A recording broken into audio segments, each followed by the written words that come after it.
Hey there. So I have a 5-gallon bucket of honey that I've had sitting next to the wood stove that I need to break down into quarts, and I thought I would just jump on here and do a food storage video on what that looks like for us here on our homestead. So I've got my list, and I hope any of it can help you. So the first thing is, where do we buy our food? Well, fruits, nuts, and berries.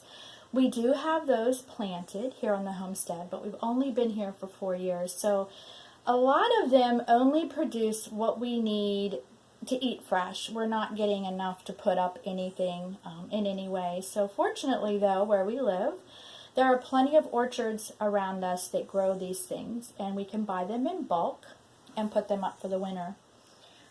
Our vegetables. So we have raised bed gardens here, not as many as we would like. We've been putting most of our energy into building the cabin and not so much about the outside, but we do have quite a few. And I'd say we probably grow 60% of our own vegetables right now.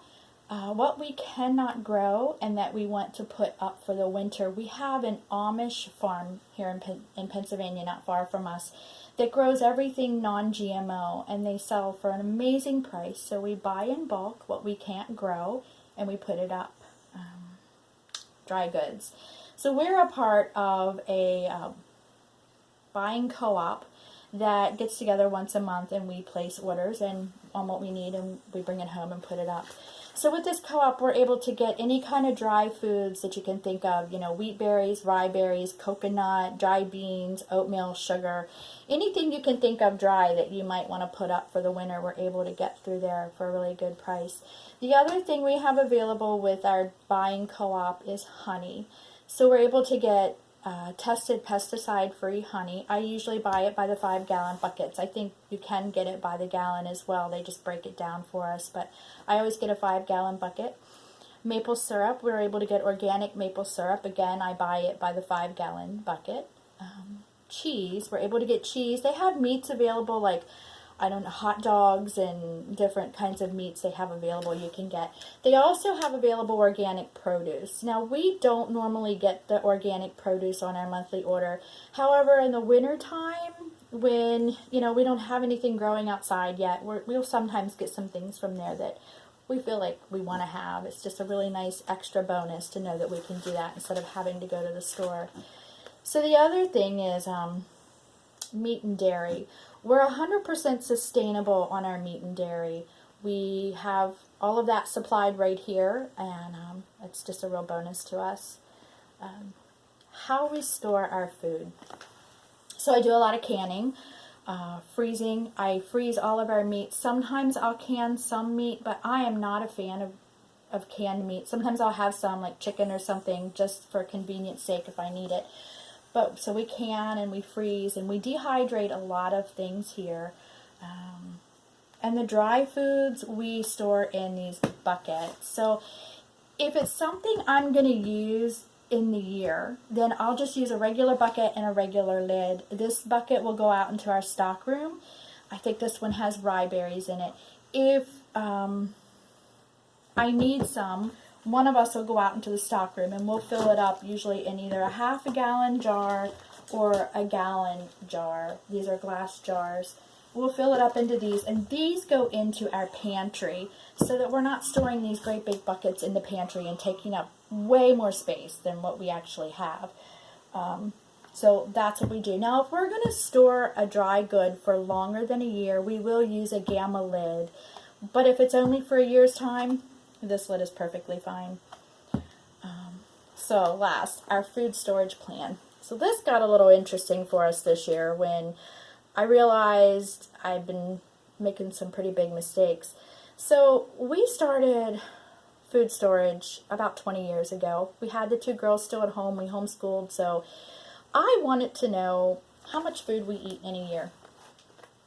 So I took, and not just food, but everything. Tube of toothpaste, roll of toilet paper, a can of dog food, SOS pad, anything we consumed in our home or needed use of in 1 year that we had to bring in from outside. I wanted to know what that was. And I wanted to have all of that put back in a pantry by October 1st to make it for 1 year. So I took, and I started in January, on January 1st, and I had a notebook. And I wrote down everything we used. I mean, if it was a pound of hamburger that we took out of the freezer, a can of green beans out of the pantry, a roll of toilet paper out of the cabinet, I wrote it all down for 1 year. And at the end of the year, I compiled that list to show me exactly how much our family of 4 consumed and what we needed to survive us a year. Even lamp wicks or lamp oil, candles, matches, anything. And then I took that list over the winter time, and I broke that list down into 6 months. And I knew that come April, I wanted to shop according to that list. I wanted to buy the things that were on that list in April and the following 5 months after that. And I needed to put those things back. They could not be used. They just had to be put back on the shelf. This was really pricey, I'm not going to lie, because in the beginning, I was not only buying the surplus that I wanted to have starting October 1st, but I also had to buy what we needed to see us through to the next paycheck or the next shopping trip or whatever it was. So those 6 months, I had to be prepared for a really big expense in trying to stock up. So the interesting part of this story, last year, I realized that I've been buying according to this list. That's why I made the list, so that I could buy according to it.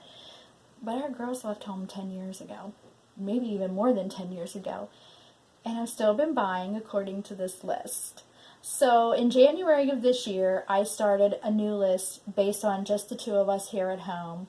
And I'm still working on it. I'll be done that list the end of December and compile a new list and a new 6-month list and go from there, a fresh start.